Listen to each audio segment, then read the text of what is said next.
தந்தை, மகன், தூய ஆவியாரின் பெயராலே ஆமேன். இயேசுவின் பாடுகளின் பாதை. முன்னுரை. இயேசுவின் சிலுவை பாதை இது ஒரு போராட்ட பாதை. இது சமூக மாற்றத்திற்கான புதிய பாதை. இது என்றோ எங்கோ நடந்து முடிந்த பாதை அல்ல, நம்மவரில் நாளும் நடக்கும் பாதை. இயேசு நம்மை வெறும் பார்வையாளராய் மட்டும் இருந்திட அழைக்கவில்லை. சிலுவையை ஏற்றுக்கொண்டு என்னை பின்பற்றாதவன் எனக்கு ஏற்றவன் அல்லன் என்று கூறுகிறார். இயேசுவின் சாயலில் வாழும் மனிதர்களின் வாழ்வில் இன்றும் சிலுவை பாடுகள் தொடர்கின்றன.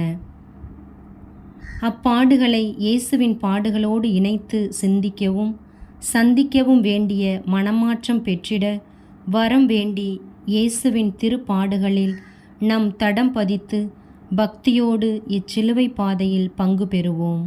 உத்தம மனஸ்தாப ஜெபம். என் சர்வேஸ்வரா சுவாமி, தேவரீர் அளவில்லாத சகல நன்மையும் நிறைந்தவராகையால் எல்லாவற்றிற்கும் மேலாக உம்மை நான் முழு மனதோடு நேசிக்கிறேன். இப்படிப்பட்ட தேவரீருக்கு பொருந்தாத பாவங்களை செய்தேனே என்று மிகவும் மனம் நொந்து மெத்த மனஸ்தாபப்படுகிறேன்.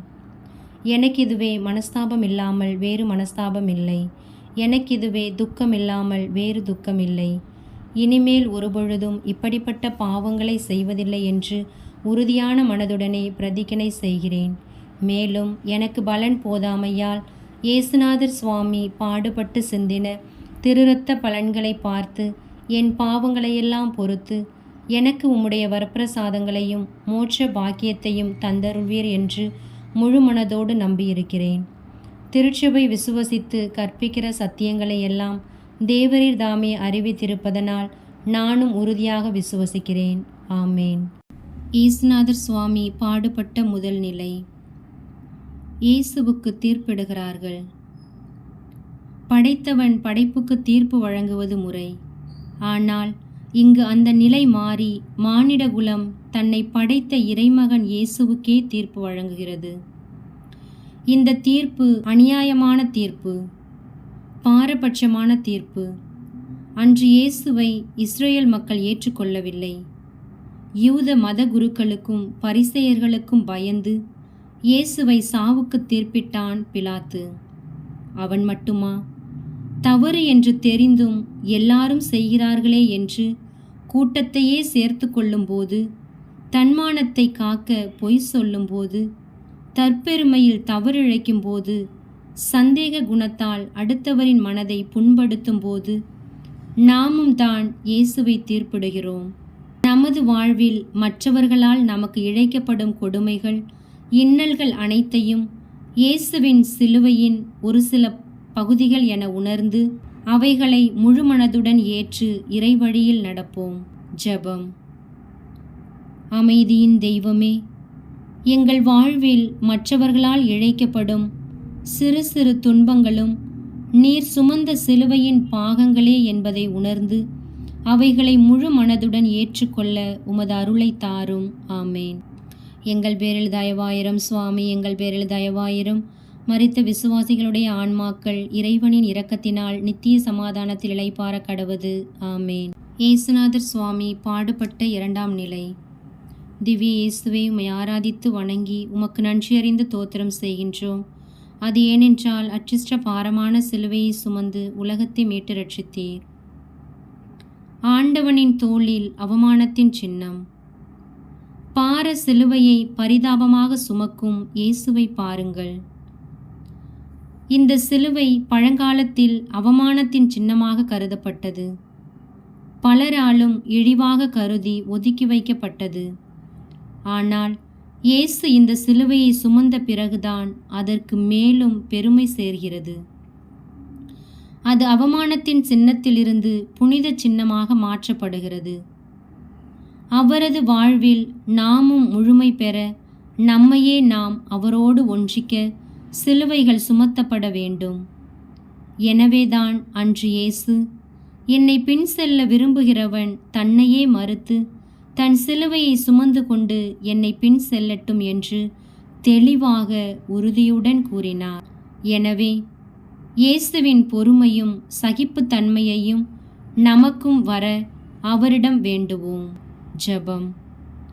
எங்கள் அன்பு இறைமகனே, உம் மக்களாகிய நாங்கள் அனைவரும் எங்களது சிலுவைகளை சுமந்து உம்மை பின்தொடர்ந்து உமக்கு சான்று பகர தேவையான அருள்வரம் தந்தருளும். ஆமேன். எங்கள் பேரில் தயவாயிரும் சுவாமி, தயவாயிரும். மரித்த விசுவாசிகளுடைய ஆன்மாக்கள் இறைவனின் இரக்கத்தினால் நித்திய சமாதானத்தில் இளைப்பாற கடவது. ஆமேன். இயேசுநாதர் சுவாமி பாடுபட்ட 3ஆம் நிலை. திவ்ய இயேசுவை உம்மை ஆராதித்து வணங்கி உமக்கு நன்றியறிந்து தோத்திரம் செய்கின்றோம். அது ஏனென்றால் அச்சிஷ்ட பாரமான சிலுவையை சுமந்து உலகத்தை மீட்டு ரட்சித்தீர். மண்ணுக்கு கிடைத்த முதல் முத்தம். வாழ்வின் தொடர் பயணத்தில் எத்தனை இடறல்கள்! விழுவதும் எழுவதும் வாழ்வின் நியதி. இது இயற்கையின் விதி. தோல்வி வெற்றிக்கு அறிகுறி.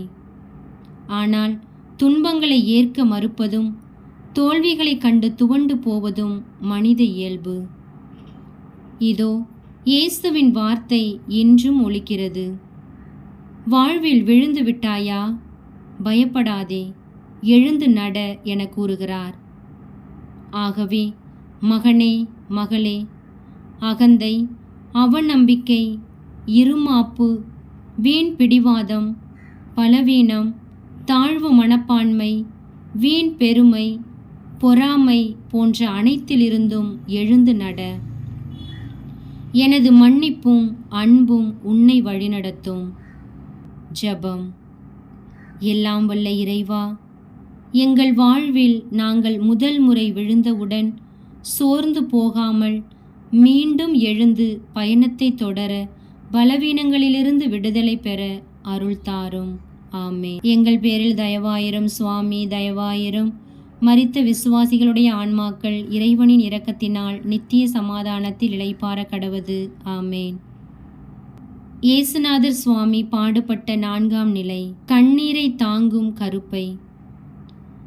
பணியில் தன்னை அர்ப்பணிக்கும் தன் மகனின் துன்ப வேதனையில் தியாக வேள்வியில் பங்கேற்கும் தாய், இதோ கருவிலே சுமந்து பிறப்பில் காத்து ஏழ்மையில் வளர்த்து ஒடுக்கப்பட்ட மக்களின் உரிமை வாழ்வுக்காக சென்று வா மகனே, வென்று வா என்று வழியனுப்பி சிலுவை பயணத்தில் தொடர்ந்து வந்து தன் மகனின் லட்சிய பயணத்தில் அவரின் அன்னை துணை வருகிறாள். வேதனையோடு கண்ணீர் வடித்தாலும் கடவுள் சித்தம் இதுவென மௌனம் சாதிக்கிறாள். இதோ உமது அடிமை என்று கடவுளுக்கு அர்ப்பணித்தவராய் புரியாத துயரங்கள் நமக்கு வரும்போது, பிடிக்காத பொருட்களை, ஆட்களை, விளைவுகளை சந்திக்கும் போது நாமும் சொல்வோம், இதோ உமது அடிமை, இறைவா ஏற்பாய் என்னை. ஜெபம். தியாக வேள்வியின் சின்னமே இறைவா, இனி வரும் நாளில் நாங்கள் எங்கள் சந்ததிகளை உம்மை போல் உருவாக்க தேவையான அருள் வரங்களை தாரும். ஆமேன். எங்கள் பேரில் தயவாயிரும் சுவாமி, எங்கள் பேரில் தயவாயிரும். மரித்த விசுவாசிகளுடைய ஆன்மாக்கள் இறைவனின் இரக்கத்தினால் நித்திய சமாதானத்தில் இளைப்பாற கடவது. ஆமேன். இயேசுநாதர் சுவாமி பாடுபட்ட 5ஆம் நிலை. தோள் கொடுக்கும் தோழன். 10 பேரும் குணம் பெறவில்லையா? மீதி 9 பேர் எங்கே? திரும்பி வந்து இறைவனை மகிமைப்படுத்த இந்த அந்நியனை தவிர வேறு ஒருவரையும் காணோமே என்று அந்த அந்நியனை பார்த்து இயேசு அன்று கேட்டார். ஆனால் இன்று அதே இயேசு நம்மை பார்த்து என்ன கேட்கிறார்? என்னை மகிமைப்படுத்துவதோடு நின்றுவிடாமல் உன் சகோதரனையும் நேசி. சின்னஞ்சிறிய உதவி என் சகோதரர்களுக்கு நீ செய்த போதெல்லாம் எனக்கே செய்தாய் என்கிறார். ஆகவே தேவைப்படும்போது மற்றவர்களுக்கு உதவிகள் செய்வோம். அத்துடன் நின்றுவிடாது மற்றவர்கள் துன்பத்தில் பங்கு கொள்வோம். ஆகவே நாம் இதுநாள் வரைக்கும் கண்ணிருந்தும் குருடர்களாக, காதிருந்தும் செவிடர்களாக, கையிருந்தும் முடவர்களாக, கால் இருந்தும் ஊனர்களாக, வாயிருந்தும் ஊமையர்களாக, எதையும் தட்டி கேட்கும் உரிமை இருந்தும் உரிமை இழந்தவர்களாக வாழ்ந்து வருகிறோம். அதற்காக இறைவனிடம் மன்னிப்பு கேட்போம். ஜெபம். இறை அரசை மண்ணில் பரப்பிய இயேசுவே, உம் மக்களாகிய நாங்கள் உம்மை பின்பற்றி வாழவும் உம் சீடர்களாக மாறவும் பிறருக்கு உதவி செய்யும் இலகிய மனதை தாரும். ஆமேன். எங்கள் பேரில் தயவாயிரம் சுவாமி, எங்கள் பேரில் தயவாயிரம். மரித்த விசுவாசிகளுடைய ஆன்மாக்கள் இறைவனின் இரக்கத்தினால் நித்திய சமாதானத்தில் இளைப்பாற கடவது. ஆமேன். இயேசுநாதர் சுவாமி பாடுபட்ட 6ஆம் நிலை. முகம் துடைக்கும் மலர் கொத்து. மாபெரும் குற்றவாளியாக கல்வாரி மலையை நோக்கி வியர்வையோடும் இரத்தத்தோடும் இயேசு செல்வதை வேடிக்கை பார்க்கின்றனர். ஆனால் வெரோனிக்காள் என்ற பெண் இயேசுவின் முகத்தை துடைக்க துணிவு கொண்டாள். பார்ப்பவர்கள் என்ன சொல்வார்களோ, பாவி என்று ஒதுக்கி விடுவார்களோ, பங்கம் என்று இகழ்வார்களோ என்று அவர் எண்ணவில்லை. நாம் ஒவ்வொருவரும் அத்தகைய வீரம் பெற்று மற்றவர்களுக்கு இழைக்கப்படும் கொடுமைகள் அநீதிகளைக் கண்டு வெகுண்டெழுவோம். ஜெபம். அன்பு இறைவா, பெண்களின் உள்ளம் கருணையினால் நிறைந்தது. இது அன்பின் பிறப்பிடம், தியாகத்தின் உறைவிடம், கருணையின் சமுத்திரம். அப்படிப்பட்ட இறை மதிப்பீடுகளை எங்கள் அனைவருக்கும் தந்தருளும். ஆமேன். எங்கள் பேரில் தயவாயிரம் சுவாமி, எங்கள் பேரில் தயவாயிரம். மரித்த விசுவாசிகளுடைய ஆன்மாக்கள் இறைவனின் இரக்கத்தினால் நித்திய சமாதானத்தில் இளைப்பாற கடவது. ஆமேன். இயேசுநாதர் சுவாமி பாடுபட்ட 7ஆம் நிலை. இயேசுவின் 2ஆம் தடுமாற்றம். சிலுவையின் பாரம் மேலும் மேலும் உடலை அழுத்த, கற்களும் முற்களும் கீழே கால்களின் பாதங்களை துளைக்க, உடல் இளைக்க, கால்கள் சோர, நடை தள்ளாட கீழே விழுகின்றார். இயேசுவின் வாழ்க்கை பாதையில் இன்னல்கள், துன்பங்கள், வேதனைகள் பல இருப்பினும் மனம் சோரவில்லை, நம்பிக்கை இழக்கவில்லை. எழுகின்றார். புத்துயிருடன் நடை போட்டு இறைவனின் மீட்பு திட்டத்தை நிறைவேற்ற அவர்தம் பயணத்தை தொடர்கின்றார். ஆகவே நாமும் துன்பங்களைக் கண்டு துவண்டு விடாமல், சோகங்களைக் கண்டு சோர்ந்து விடாமல், கஷ்டங்களைக் கண்டு களைத்து விடாமல், அனைத்தையும் முறியடித்து வாழ்க்கை பாதையில் வெற்றி நடை போட இறைவனின் திட்டத்தை நிறைவேற்ற முன்வருவோம். ஜெபம். இரக்கத்தின் இறைவா, எங்கள் வாழ்வில் வரும் கொடுமைகள், இன்னல்களைக் கண்டு மனம் சோர்ந்து விடாமல் மீண்டும் புத்துயிர் பெற்று உம் திட்டத்தை நிறைவேற்றவும், எங்கள் வாழ்க்கை பாதையில் தடைகள் வரினும் சோர்ந்து போகாமல் புது முயற்சிகளில் ஆர்வமுடன் ஈடுபட அருள் தாரும். ஆமேன். எங்கள் பேரில் தயவாயிரம் சுவாமி, எங்கள் பேரில் தயவாயிரம். மரித்த விசுவாசிகளுடைய ஆன்மாக்கள் இறைவனின் இரக்கத்தினால் நித்திய சமாதானத்தில் இளைப்பாற கடவது. ஆமேன். இயேசுநாதர் சுவாமி பாடுபட்ட 8ஆம் நிலை. இயேசுவுக்கு ஆறுதல் சொல்லும் அபலைகள். இயேசுவுக்கான கொடிய பாதையில் ஆறுதல் அளிப்பவர்களாக அங்கே கல்வாரி பாதையில் எருசலேம் பட்டணத்து பெண்கள் இயேசுவுக்கு ஆறுதல் கூறுகின்றனர். ஏனெனில் அவர்களின் குழந்தைகளை அரவணைத்திருந்த கரம் பற்றி இருப்பதோ சிலுவை மரத்தை. அந்த அன்பு கரத்தை துளைக்க இருப்பது கொடூரமான ஆணிகள். இவை அனைத்தையும் கண்டு ஆறுதல் அளிக்க வருகின்றார்கள். தாங்க முடியாத துன்பத்தில் இருந்தாலும் கூட தன்னை நோக்கி வந்தோருக்கு இயேசு ஆறுதல் அளிக்கிறார். அன்பார்ந்தவர்களே, 1000 துன்பம் நம்மை சூழ்ந்திருந்தாலும் அதையும் கடந்து நம்மில் எத்தனை பேர் பிறருக்கு ஆறுதல் கூறுகிறோம் என்பதை சிந்திப்போம். ஜெபம். புதுமைகள் பல பொழிந்து புது பொலிவாற்றிய புரட்சி நாயகனே இயேசுவே, உம்மை போன்று நாங்களும் மற்றவர்கள் தங்கள் வாழ்க்கையில் துன்புறும்போது ஆறுதல் தருபவர்களாக மாற எங்களுக்கு வரம் தாரும். ஆமேன். எங்கள் பேரில் தயவாயிரம் சுவாமி, எங்கள் பேரில் தயவாயிரம். மரித்த விசுவாசிகளுடைய ஆன்மாக்கள் இறைவனின் இரக்கத்தினால் நித்திய சமாதானத்தில் இளைப்பாற கடவது. ஆமேன். இயேசுநாதர் சுவாமி பாடுபட்ட 9ஆம் நிலை. தடை வந்தும் தடைபடா பயணம். இயேசு தம்முடைய பாடுகளையும் மரணத்தையும் அவருக்கு ஏற்படவிருக்கும் உயிர்ப்பையும் நன்கு அறிந்திருந்தார். அந்த குறிக்கோளுக்கு அவருடைய ஊன பலவீனங்கள் குறுக்கே நின்றாலும் அவைகளையும் தாண்டி அவரால் எழுந்து நடக்க முடிந்ததற்கு காரணம் அவருடைய லட்சியமே. நமது வாழ்விலும் ஒரு துணிவுமிக்க லட்சியம் தேவை. இல்லையெனில் லட்சியமில்லா வாழ்வு துடுப்பில்லா படகை போன்றதாக மாறிவிடும். இறைமகன் இயேசு நம் ஒவ்வொருவருக்கும், மகனே, மகளே, நீ முயன்றால் உன்னால் முடியாதது எதுவும் இல்லை, கடின உழைப்புக்கு ஈடு இணையேதும் இல்லை என்று தனது பாடுகளின் வழியாக சிறப்பான பாதையை காண்பித்திருக்கின்றார். எங்கள் பேரில் தயவாயிரும் சுவாமி, எங்கள் பேரில் தயவாயிரும். மரித்த விசுவாசிகளுடைய ஆன்மாக்கள் இறைவனின் இரக்கத்தினால் நித்திய சமாதானத்தில் இளைப்பாற கடவது. ஆமேன். இயேசுநாதர் சுவாமி பாடுபட்ட 10ஆம் நிலை. நிர்வாணம் நிரந்தரம். கசியும் இரத்தத்தோடு ஒட்டியிருந்த அந்த ஆடைகள் கூறும் செய்திகளை கேளுங்கள். ஆடை இல்லாதவன் அரை மனிதன் என்று நாம் கூறுகிறோம். ஆனால் இயேசு நமக்காக பட்ட வேதனைகளால் அவரது அழகான உடல் அடைந்த புண்களை அந்த ஆடைகள் மறைத்துவிட்டன. ஆதலால் அது களையப்படுகிறது. எந்த ஒரு மனிதனும் தனது உயிரை இழக்க துணிந்தாலும் தனது மானத்தை இழக்க விரும்ப மாட்டான். அதனை இழக்க முன்வரவும் மாட்டான். ஆனால் இறைமகன் இயேசு அனைத்திற்கும் துணிந்து தனது உயிரை தியாகம் செய்கிறார். தன் வாழ்வை முழு மனதுடன் அர்ப்பணிக்கிறார். இங்கேதான் ஒரு மனிதம் மடிகிறது, ஒரு தெய்வீகம் மனிதர்களின் மத்தியில் துடிக்கிறது. ஜெபம்.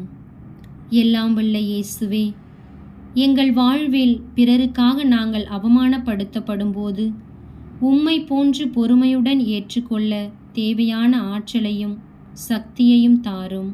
ஆமேன். எங்கள் பேரில் தயவாயிரும் சுவாமி, எங்கள் பேரில் தயவாயிரும். மரித்த விசுவாசிகளுடைய ஆன்மாக்கள் இறைவனின் இரக்கத்தினால் நித்திய சமாதானத்தில் இளைப்பாற கடவது. ஆமேன். இயேசுநாதர் சுவாமி பாடுபட்ட 11ஆம் நிலை. ஆணிகளுக்குள் ஆண்டவர். இயேசு சிலுவையை சுமந்து கொண்டு கொல்கொதா என்னும் இடத்திற்கு இழுத்துச் செல்லப்பட்டார். யூதர்களுக்கு புதுமைகள் பல செய்த கைகளில், புண்கள் ஆற்றிய கைகளில், புண்ணிய வாழ்வுக்கு வழிகாட்டிய கைகளில் கொடுமையான கோரமான ஆணிகள் துளைக்க, அதனால் இயேசு துடிதுடிக்க வேதனையும் துன்பமும் அடைந்தார். அவருடைய ஆறுதலுக்காக யூதர்களின் அரசர் என்ற பலகை தலைக்கு மேல் அறையப்பட்டு பாறையில் உயர்த்தப்பட்டார்.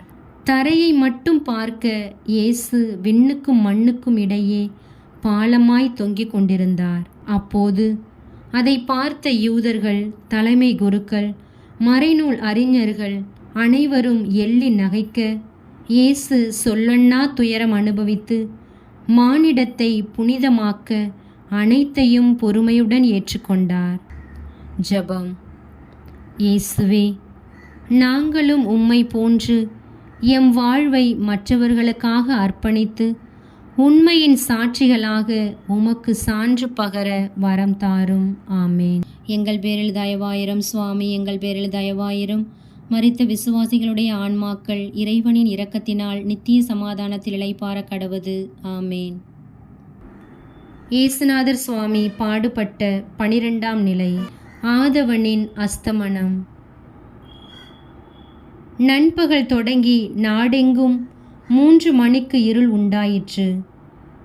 அப்பொழுது இயேசு எலோயி எலோயி லாமா சபக்தானி என்று கத்தினார். இதற்கு என் கடவுளே, என் கடவுளே, ஏன் என்னை கைவிட்டீர் என்பது பொருள். சிலுவையும் ஆணிகளும் இயேசுவை கொல்லவில்லை. மாறாக மனிதர்களின் பேச்சும் ஏளனங்களும் அவரை கொன்றது. யாருக்கும் தீங்கு செய்யாத கோரமான சிலுவை இயேசுவை கொலை செய்து தன்னை புனிதப்படுத்தி கொண்டது. உயிர்விடும் தருவாயிலும் கூட தம்மை துன்புறுத்தியவர்களுக்காக மனம் விட்டு தம் தந்தையிடம் மன்னிப்பு கேட்கிறார். இன்று நம்மில் எத்தனை பேர் இப்படி இருக்கிறோம்? சிந்தித்து பார்ப்போம். ஜெபம். அன்பு இயேசுவே, எங்களிடம் இருக்கிற சுயநலம் மாறி எங்களை துன்புறுத்துவோருக்காக நாளும் ஜெபிக்க எங்களுக்கு தேவையான நல்ல மனதை தர உம்மிடம் மன்றாடுகிறோம். ஆமேன். எங்கள் பேரில் தயவாயிரும் சுவாமி, எங்கள் பேரில் தயவாயிரும். மரித்த விசுவாசிகளுடைய ஆன்மாக்கள் இறைவனின் இரக்கத்தினால் நித்திய சமாதானத்தில் இளைப்பாற கடவது. ஆமேன். இயேசுநாதர் சுவாமி பாடுபட்ட 13ஆம் நிலை. இடி தாங்கும் மடி. அழகு குழந்தையாக இயேசுவை தனது அன்பு கரங்களில் ஏந்திய அன்னை மரியாள் இன்று வாடி வதங்கி துவண்டு கிடக்கும் தனது மகனின் உடலை தாங்கி பிடிக்கிறாள். யாரால் இத்தகைய நிலையை தாங்கிக் கொள்ள முடியும்? யாராலும் முடியாத நிலைதான். அன்னை தன்னால் முடியும் என்று நமக்கு நிரூபித்து காட்டுகிறார். இங்குதான் அவளின் அன்பும் அரவணைப்பும் வீரமும் கடமை உணர்வும் வெளிப்படுகின்றது. உயிர் பிரிந்த பின் மகனின் உடலை வைத்துக்கொண்டு அன்னை மரியாள் முகாரி பாடவில்லை. அதற்கு மாறாக சிலுவை என்னும் வாளை கையில் எடுத்து தன் மகனின் மீட்பு திட்டத்தில் பங்கு கொண்டதைப் போல இறை சித்தத்தை நிறைவு செய்கிறவர்கள் இயேசுவின் தாய் போன்றவர்கள் என்பதை நமக்கு வெளிப்படுத்துகின்றார். ஜெபம். படைப்பின் பரம்பொருளே, எம் வாழ்விற்காக தம் மகனை தந்து எங்களுக்கு சான்று பகர்ந்த எங்கள் வியாகுல அன்னையை பின்பற்றி நாங்களும் வாழ வரம் தாரும். ஆமேன். எங்கள் பேரில் தயவாயிரும் சுவாமி, எங்கள் பேரில் தயவாயிரும். மரித்த விசுவாசிகளுடைய ஆன்மாக்கள் இறைவனின் இரக்கத்தினால் நித்திய சமாதானத்தில் இளைப்பாற கடவது. ஆமேன். இயேசுநாதர் சுவாமி பாடுபட்ட 14ஆம் நிலை. கல்லறைக்குள் கர்த்தர் இயேசு. இயேசுவின் மரித்த உடலுக்கு மரியா தம் அடியில் புகலிடம் அளித்தார். மரியன்னையின் புகலிடம் அடைந்த இயேசுவின் உடல் இப்பொழுது பூமியில் விதைக்கப்படுகிறது. வாழ்நாளெல்லாம் நமக்காக கையளிக்கப்பட்ட இயேசுவின் உடல் என்னும் வீரிய விதையை நிலத்தில் விதைக்க அரிமத்தியா என்னும் ஊரை சேர்ந்த யோசேப்பு சிரமம் எடுத்துக்கொண்டார். பிலாத்துவிடம் சென்று அனுமதி பெற்று வந்தார். சிலுவையிலிருந்து இயேசுவை இறக்கி துணிகளால் பொதித்து கல்லறையில் வைத்தார். கோதுமை மணி மண்ணில் விழுந்து மடிந்தால்தான் பலன் தரும் என்று கூறிய இயேசு தன்னையே பிறருக்காக அழித்து கொண்டார். நாமும் நமது சுயநலத்திற்காக மடிய வேண்டும், நம்மையே அழிக்க வேண்டும். அப்போதுதான் பிறருக்கு வாழ்வளிக்க நம்மால் முடியும். ஜெபம். நிறைவின் இருப்பிடமே இறைவா, மனிதகுலம் சேர்த்து வைக்கவும் காத்து கொள்ளவும் விரும்புகின்றதே ஒழிய உம்மை போல இழக்க விரும்புவதில்லை. இயேசுவே, உம்மை போன்று தியாக உள்ளத்தை இந்த மானிட மனங்களுக்கு தாரும். ஆமேன்.